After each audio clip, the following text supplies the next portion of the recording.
Things in 3 minutes we started the live. So in 3 minutes we started the live. Now I think it's two.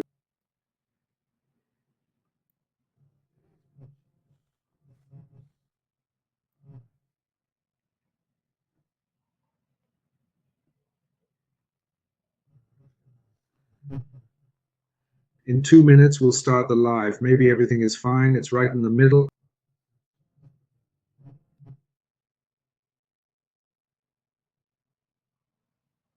I think it's okay now. We'll start quickly. The topics are always new, right? Always new. I'll keep studying, go on.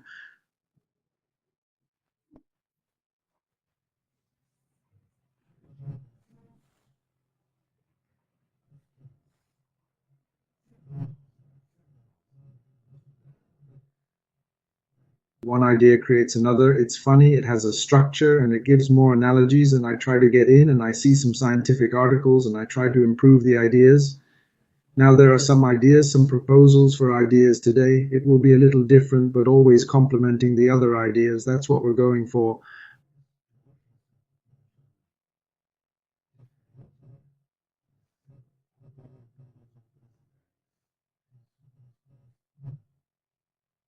I hope everything is going well with everyone.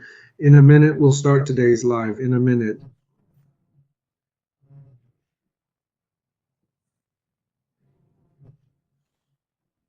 I usually try to do it on Instagram and YouTube, and I record it on my phone because, like the other time I did it, YouTube didn't work, so my phone was working, so I got up from my phone.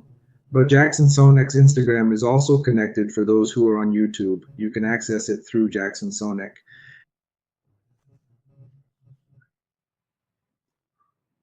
And for those who don't access it, tomorrow I'll make a little link so everyone can access it. We are starting the live.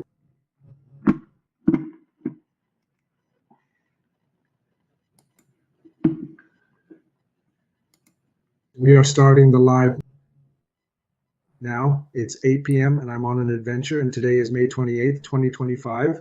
The title of today's live is Creation of the Self, a high performance imagery post. I'll explain these names. Of course, it won't be that difficult for you to understand. It'll be easier for you to understand. So our idea is how to create the self, how to create the self. Since you're a baby, how to create the self, a lot of selves that we have. I'll explain what it's like, and this one with high performance imagery post. Imagery post is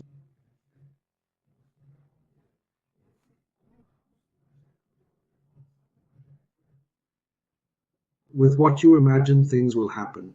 It is extremely important for the child, for you and for me, to imagine what will happen because that is how we perceive the world. We imagine what will happen and we correct it according to the stimulus that reaches our imagination. So I will try to make this easy. It is an extremely complex subject, even because many people start talking about this subject without having a measuring instrument, talking about abstract things. So we will talk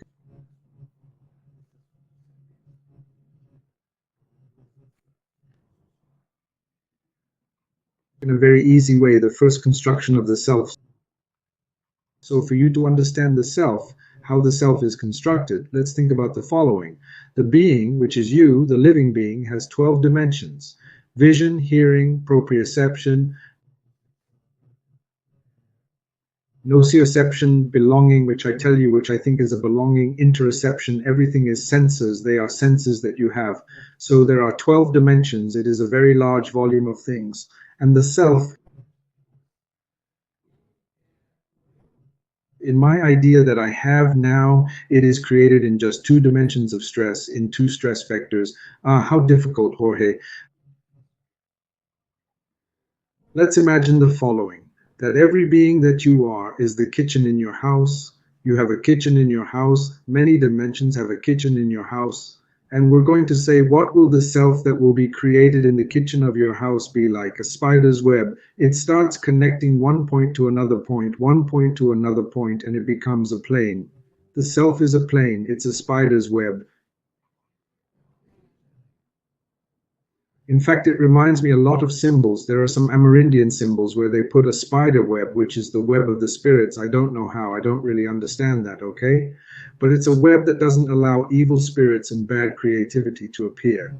And we're talking about the spider web of the self, which you're making yourself. Always imagine that you have a bunch of me's, 50, 60, 100, 800 me's, and now we are seeing how you are creating your me. It is easier to look at the child. For example, I gave you a text to read on the blog, and there I put a battery of me's. Me 11, me 12, me 13, me any number, do you understand?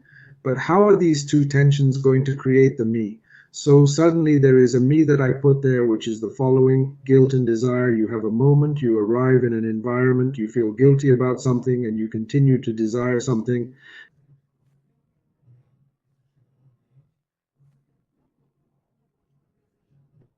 And I said that guilt and desire will be a self of moral transgression, but you are creating a self, but based on two vectors, two tensions, as if it were two dimensions, as if it were the spider web that you are building the self, but you are based on guilt and desire. In the brain, this would be the singular orbital cortex of the previous one, the complex names, okay? Let's not talk about the brain now, but let's talk about the tension where you created the self. Okay, but the child also has this. The baby has this too. Suddenly the baby is there and he is trying something that he has fear and pain, two very strong tensions. The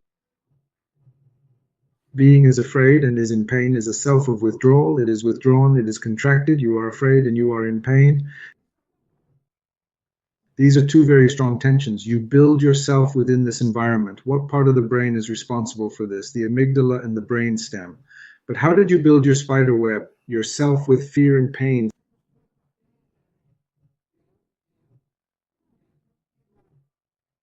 So sometimes when you go to a specific environment, you have already created a self for that environment. For example, there is one where I put emptiness and urgency, for example. There is another where I put pleasure and fatigue. It is a self of compulsion. Look at that compulsion, right? It will take over the nucleus accumbens and the insular cortex, but it is pleasure and fatigue.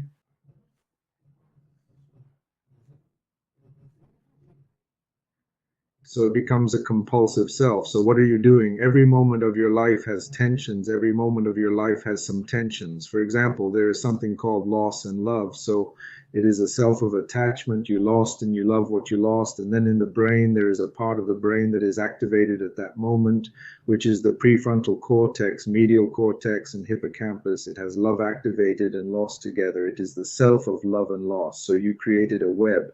When you take this tension of love and loss, you are creating your existential feeling, yourself.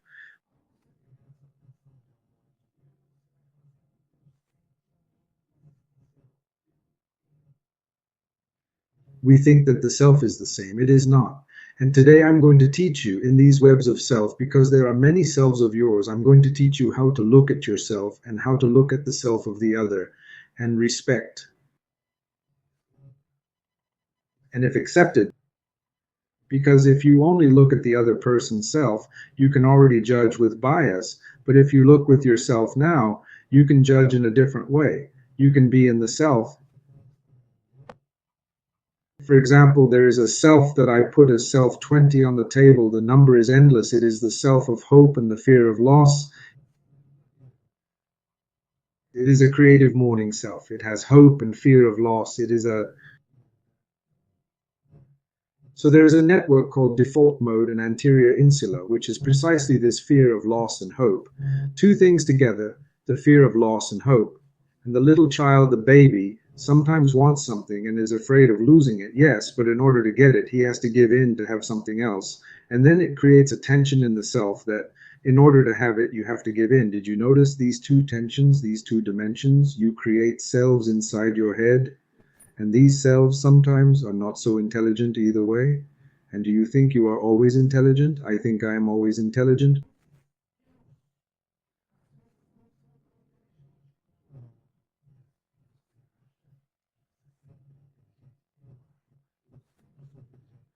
But it depends on the self that I create in that moment, in that tension, in that environment that I go to.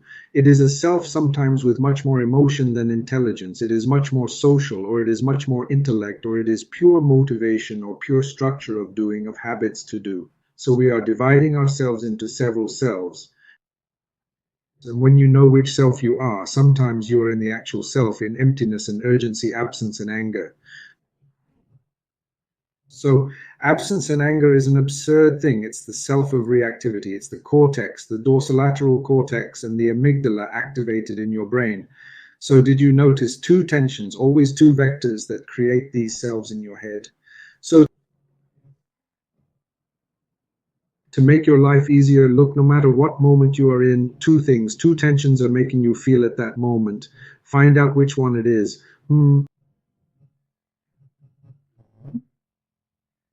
I am feeling a certain pleasure. I am in pain and hope. I am longing and joy. I am with this and with that. I am hungry and with that other. In hunger and this other, hunger and fear. I am hungry and afraid. Hunger and fear. I am creating a feeling, developing a metabolism inside my head. But this metabolism, I perceive myself to be hungry and afraid, for example. Do you understand? So, in that environment, sometimes I go to an environment and I am a little afraid and already hungry in that environment. And I face that environment.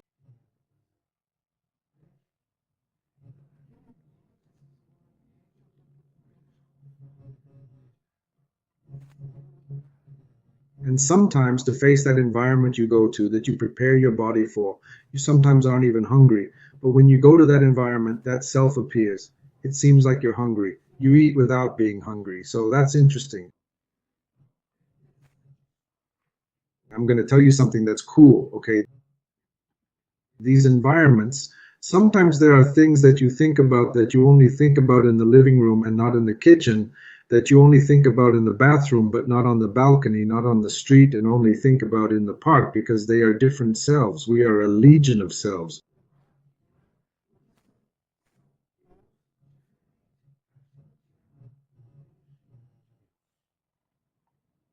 Okay, that's what I wanted to leave with you, okay? In a little while, we will analyze these selves based on five interesting parameters. Intellect, okay? The good in the intellect, the emotional part, the social part, the part that I call motivation, and the structure, okay? We will analyze these selves in five stages, and then you can analyze the selves of other people too, okay? To make the relationship easier, to make diplomacy easier between you and another person or between you and yourself, right? Or yourself, right? Each feeling configures a self, each feeling configures a self, each self.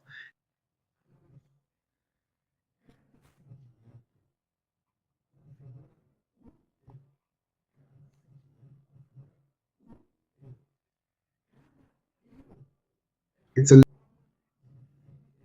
living form of consciousness. Each self is a consciousness, and each feeling configures a self. All emotions on top of a feeling leave this self fresh. The freshness of life is always in you, allowing all emotions on top of a feeling, all emotions on top of a self. Oh, but wait a minute, I don't admit that I can have joy, be happy in this moment of sadness.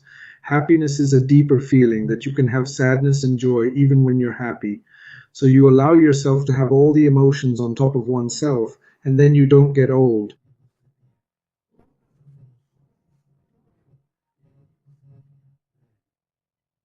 Because you allow all the emotions on top of where you are. Okay, but there's me who is focused on doing and needs to do. When I'm focused, you already limit some emotions and even limit the perception of sounds in the environment and smells because you are very focused. In this moment of focus, you become a tool of doing. Okay, it's different. And then you, in fact, are doing, you are involved with that. It's a little different. But the important thing is you, the whole self that you perceive yourself to be, that all the emotions can be within it, which is as if it were like that.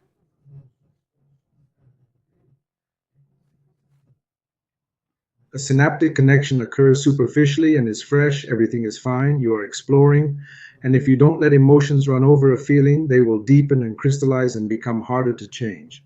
It becomes something harder and grumpy, but if it is good for your business structure, something like that, it is fine, but sometimes it is not good. Sometimes they are aversive memories, and you don't let any type of emotion get there except for that emotion of extreme pain, extreme antagonism. So it becomes crystallized inside you. We have to lift her up with emotions through a therapist, sometimes through medication, even. Tell me, another important part that I want to talk about today, which we will mix everything together, is the post imagery. I once told you that there is interoception and proprioception. When you go to church, your body movements and even your thoughts are inside a church box. When you go to a football game, especially if you are going to play, your body movements and your thoughts are inside another box.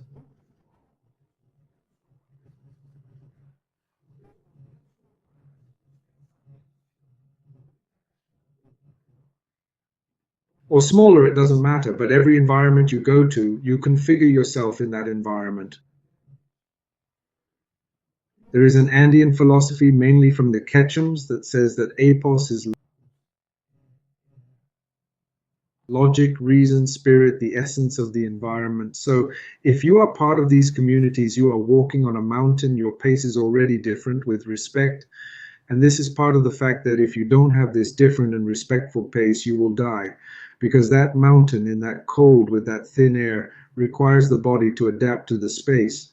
This adaptation to the space that I called for you, which is an extension of the exception itself, that you adapt to the space, you perceive the space where you are going. And what do I call the imagetic apus?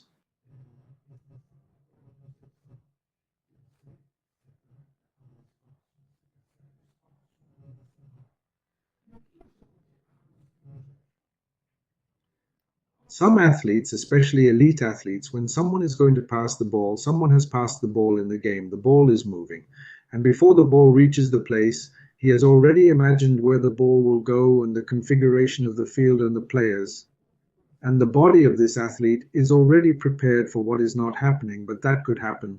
So, aposemagetic is when you think about what could happen, but is not happening. And as soon as it could happen, then you make a guess into the future. You guess the future, you simply give a guessed perception of the future, and that is what we do.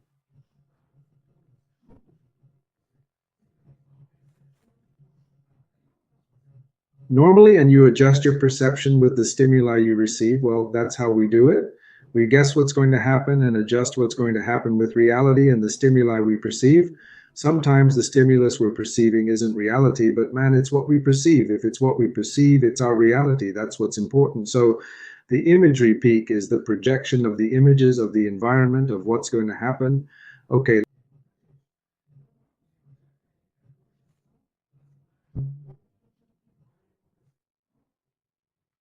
let's go.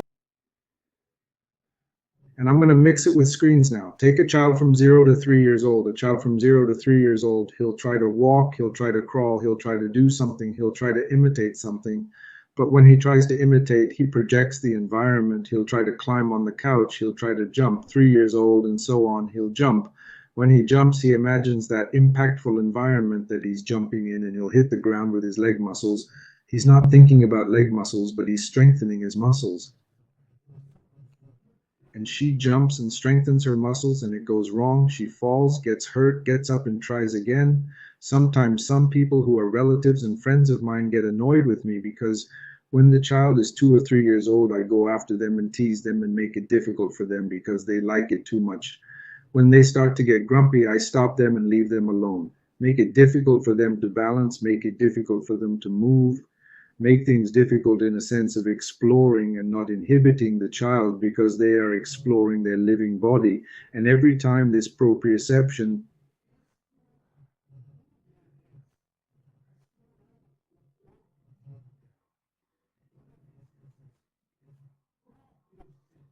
what is proprioception? Movement and position of the body in space. The child has proprioception, which is his little body in space. The imagery, which I call aposimagetic, is when he thinks about how his little body should be when he jumps.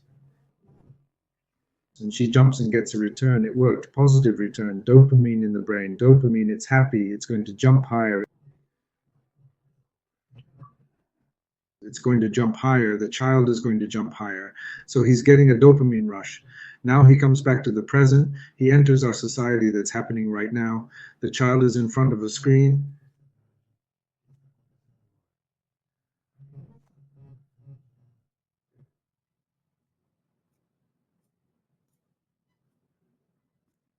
And dopamine is coming without rewarding proprioception, without rewarding the imagery opus, the projection of the future environment. Dopamine is coming directly with the lights on the screen and with the games, and the child It does not provide feedback for proprioception, which is the spatial position of what is going to happen, which is the imagery aftermath, which is what high performance athletes have, adjusting, predicting the future, and changing this prediction according to the stimuli they receive, even if they predict the future wrong, but they adjust the stimuli.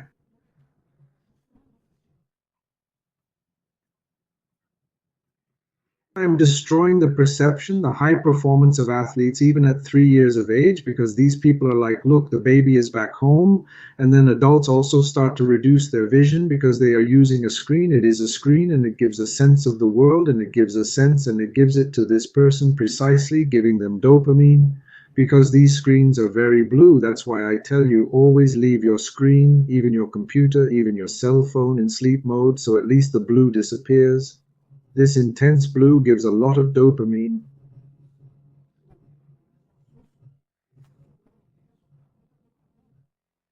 and it impairs melatonin, the production of melatonin. So cut out the blue, leave it for sleeping. Leave it for sleeping. The cell phone becomes a bit yellow. Then increase the intensity only, but don't let that blue appear unless you want this very strong stimulus. But even with this very strong stimulus, we get kind of addicted to the stimulus and leave it day and night. Then it's super activated with dopamine here. And not dopamine as a return of proprioception imagined. Proposition is the position of the space of what will happen. So that's when we need to reverse the process and we need to go back, take back our children up to 14, 16 years old, because they were kidnapped by big tech. That's why I read this book here, Technical Federalismo. And it really is an absurd thing. Simply the attention span of these children, these adolescents, and also adults is kidnapped and placed in groups of misinformation or biased information to create a group. Remember belonging?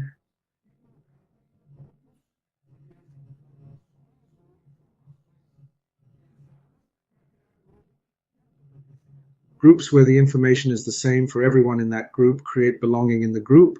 Fake information without proprioception, without a real environment. It's digital. It's not even 3D like your kitchen at home. No, it's digital. It's 2D, sound and image in that sense. So something very strange starts to happen. A distorted intellectual formation, distorted in the individual. This individual's intellect is corrupted, but he thinks he's right.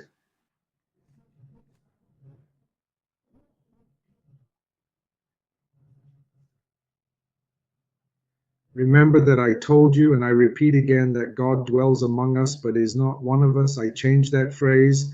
The truth is among us, but it is not in any of us. I return to the God there. It's satanic,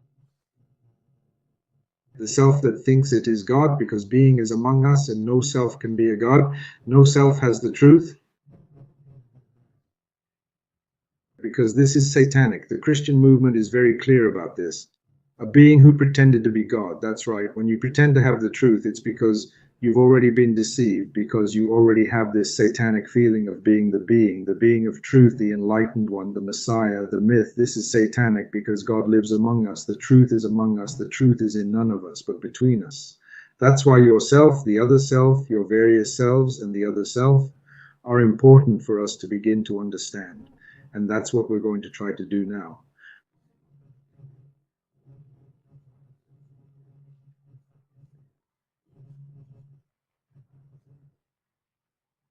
For you to perceive someone else's self is easier than for you to perceive your own self, but it is also easy for you to perceive your own self. Every moment you are in your life, you feel like you are good at thinking. You feel like you are good at emotions. You feel like you are good at socializing with other people. You feel like you are very motivated. Put it here because it is the smell of motivation. You feel like you have a structure to do things. You have the strength to go and do things. The strength to do things is gone. I only have motivation, but I have no way to do things. Or, oh, I have the emotional part. It is good, but the socialization part is not very good. The intellectual part, oh, it is weak now. I have no desire to do anything. It is good. So you put the analysis of yourself into five nice strategies: intellect, emotion, the emotional part, the social part, the motivational part, and the structural part of doing. I put here the jaw, doing, chewing, really doing. And when you take this self of yours, you use metacognition. For example, at this moment, my intellect is not very good. At this moment, my emotions are not very good. At this moment, I am very motivated. At this moment, I have a structure to do anything. I have a lot of strength to do it.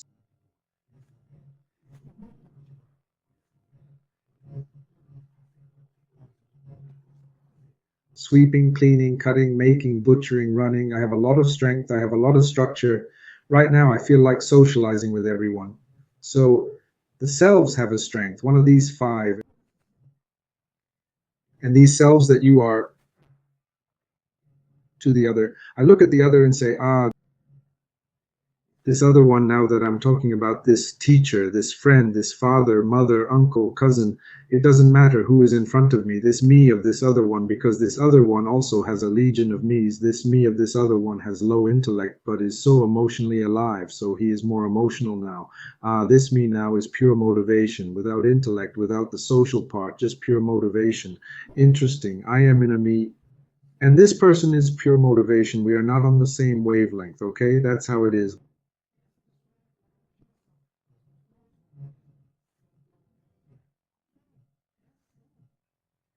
There is no harmony with everyone all the time. Suddenly, one is very motivated and the other is very emotional. Suddenly, one is structured to do something and the other is simply to relate to other people.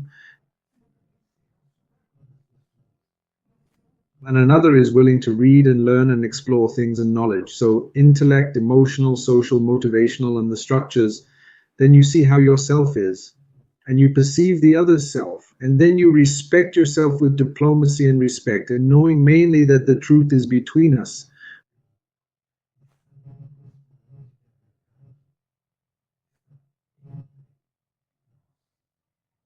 But in none of us, as long as, of course, each of us takes real facts and not false narratives of facts. The real fact goes there, analyzes the fact, one and the other, and you have this whole process.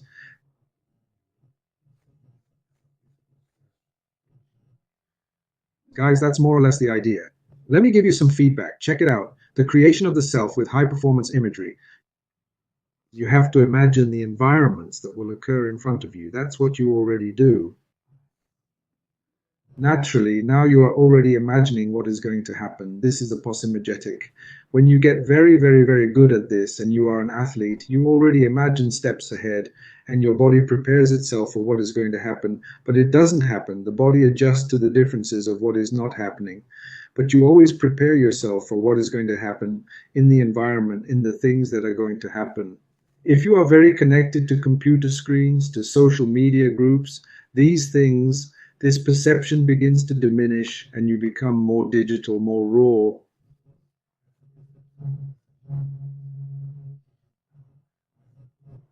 into something that is fake, that is a lie. Because social networks control your attention and create virtual groups of hate, of pleasure, of something, of tourism, to have a certain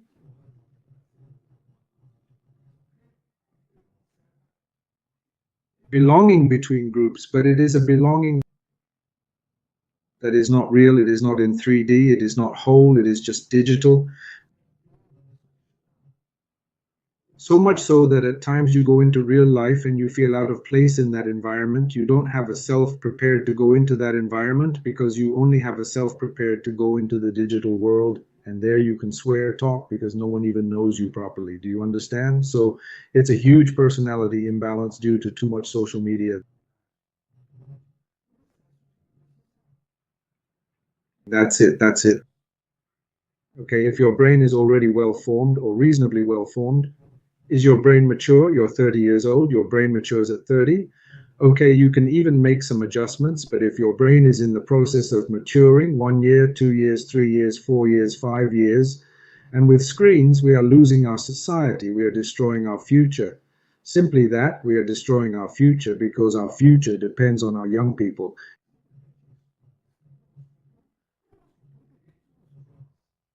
If our young people are not learning, are not building, they will fall into this profit, profit, profit, profit, search for profit, profit, profit, and become a congressman who only wants profit, profit, profit for himself and deforest and profit and deforest and deforest and profit, profit, profit, and things will happen in a very turbulent way because they think that life is profit. I repeat to you,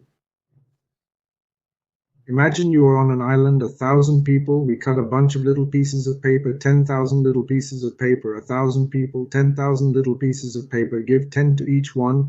Give 10 little pieces of paper to each one. Each one exchanges the little pieces of paper in favor of another who fishes, another who brings water. Each one exchanges these little pieces of paper for products and services. That's fine. One fishes, another plants. That's fine. But whoever makes the little pieces of paper starts to create great power and buys what they fish, buys what they plant, buys what they legislate, and then we have a financial market that controls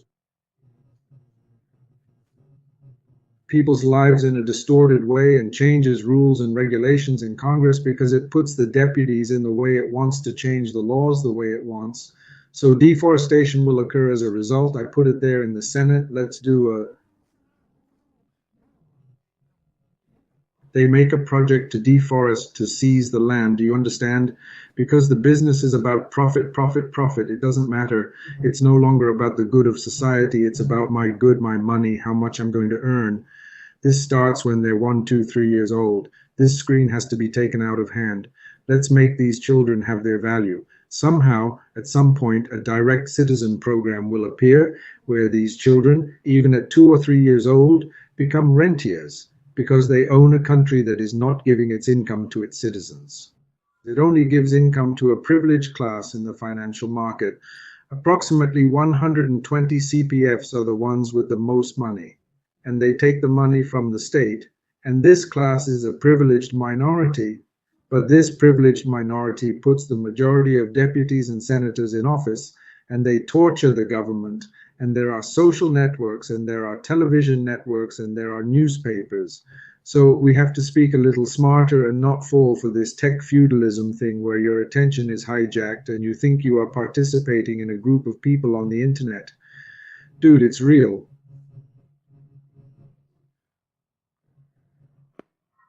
Look people in the eye, analyze people with the self that you are now, analyze the self that they are now. If it is more intellectual, if it is more social, if it is more emotional, if it is more motivational, if it is a structure of doing. This me on top of your tensions, are you afraid? And desire. It creates a self. This creates a self. If you are in pleasure and fatigue, it is another self. If you are in loss and love, it is another self. And then you start to know how your self is and the self that perceives life. Then you question, oops, I am perceiving the world this way. Ah, but it is because I am afraid. Ah, it is because I am empty. Ah, it is because I am with this, I am with that, I am in urgency. So then you start to change and synchronize your life a little better, knowing that the mind comes from interception and proprioception. If you are feeling a little sick, your health will improve because I am feeling better. If not, it is not better. Guys, that is what I wanted to leave you with this Wednesday. Until next Wednesday, a big hug.